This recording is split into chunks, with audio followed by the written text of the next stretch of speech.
You're on the Bible Forum. I'm Warren Sprouse. We're here every Sunday night from 8 to 10 p.m. Eastern Time. You could join us live. Join the chat room. They'd love to have somebody new to talk to. I'd like to ask you the question. With all the devastating catastrophes in the 20th century, what catastrophe kills the most people per year? We're talking about things human beings can't control. Everything from earthquakes to floods to droughts and so forth. Now be careful, especially when people are trying to warn you about how bad things are getting. How bad things are getting when you're listening to preachers telling you the end is near. Listen to the facts based on the number of natural calamities that have occurred in the last 10 years or so. We're talking from 2010 to 2020. Think hurricanes in the Caribbean, fires in Australia, tornadoes, hurricanes. The global statistics tell the story. Number one, Haiti, a magnitude 7.3 earthquake, January 2010, listed among the worst natural disasters in the last 10 years. In this deadliest earthquake, 220,000 people perished. Approximately more than 300,000 were injured. More than 3 million people became homeless as a result of this natural disaster. That's bad. Number two, there was an earthquake, December 26, magnitude 9, followed by one of the deadliest tsunamis on record, December 26, in the Indian Ocean near Indonesia. The epicenter of this one was under the ocean, creating destructive waves from the very small up to several meters high. On the first day, more than 150,000 people were killed and millions were missing in what is being called an environmental disaster. On October 8, 2005, a magnitude 7.6 earthquake occurred in Pakistan. The government estimated that 100,000 people lost their lives, with more than 70,000 injured, 4 million homeless. It's considered to be the deadliest natural disaster ever in that region. In 2003, there was a European heat wave, the hottest summer in the last 500 years, up to 113 degrees. That in a country that doesn't really get hot summers. France was affected the most. The death toll was more than 70,000 in Europe, including France, Portugal, Germany, Netherlands, Spain, Italy. Number 5 was Tohoku, Japan, that had a magnitude 9 earthquake on March 11 of 2011. The earthquake was followed by a tsunami that caused waves up to 120 feet. According to Japan's National Police Agency, almost 16,000 people were confirmed dead. Nearly 6,152 people were injured and more than 2,600 were missing. Millions of buildings were completely collapsed. Did I say millions of buildings? Think of that. Number 6, in August 2005, the United States faced one of the deadliest hurricanes on record. On average, it was a Category 4 storm.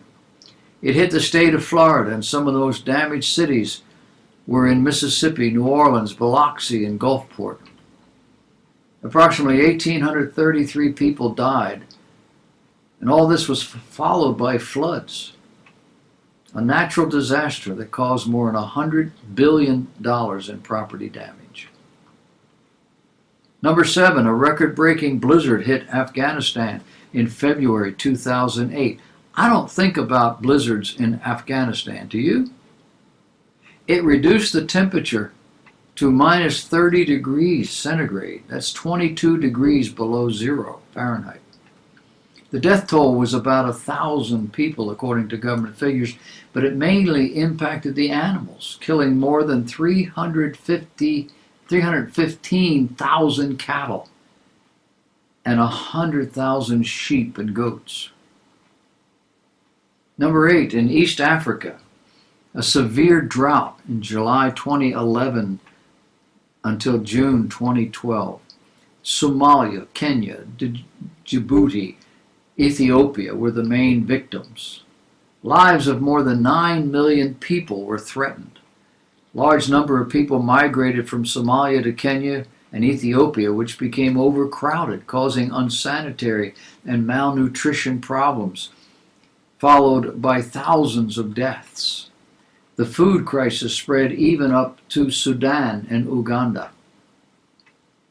Number 9, heavy rainfall in February and March 2000 resulted in a flood in Mozambique that made thousands of people homeless.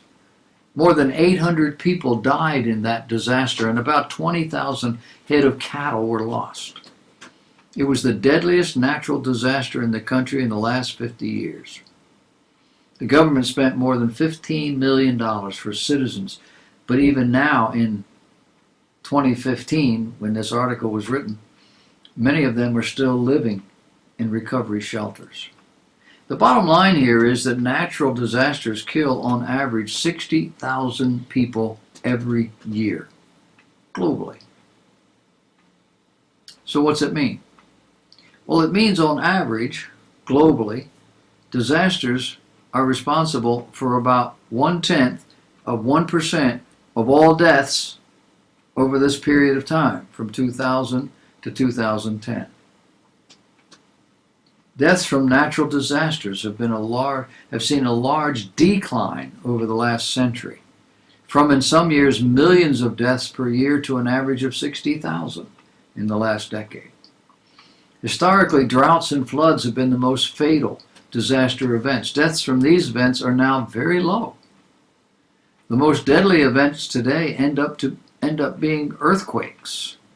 These are uncontrollable events. Disasters affect those in poverty most heavily.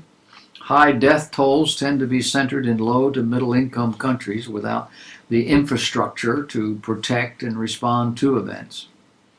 But in one of the major cases, or successes rather, over the last century has been the dramatic decline in global deaths from natural disasters. All of this despite the fact that the human population has increased rapidly over this same period.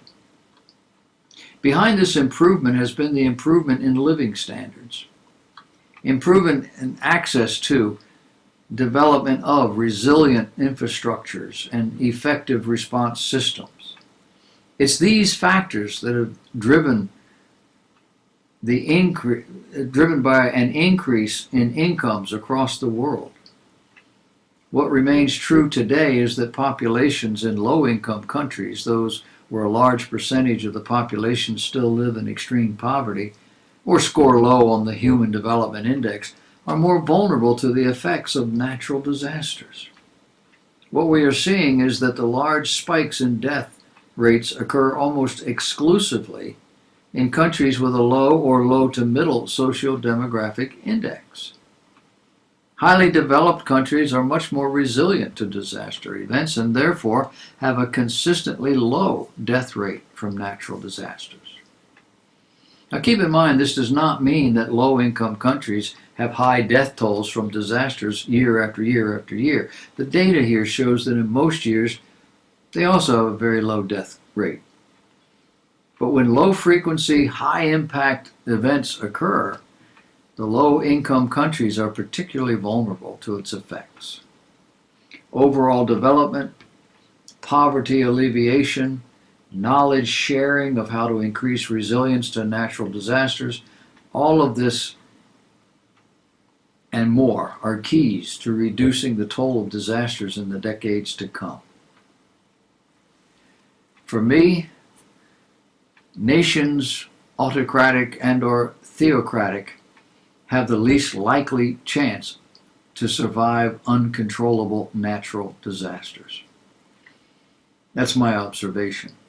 And if the Bible is even close to being accurate, arrogantly oriented forms of leadership will find it especially difficult to navigate what the Bible predicts is this world's future.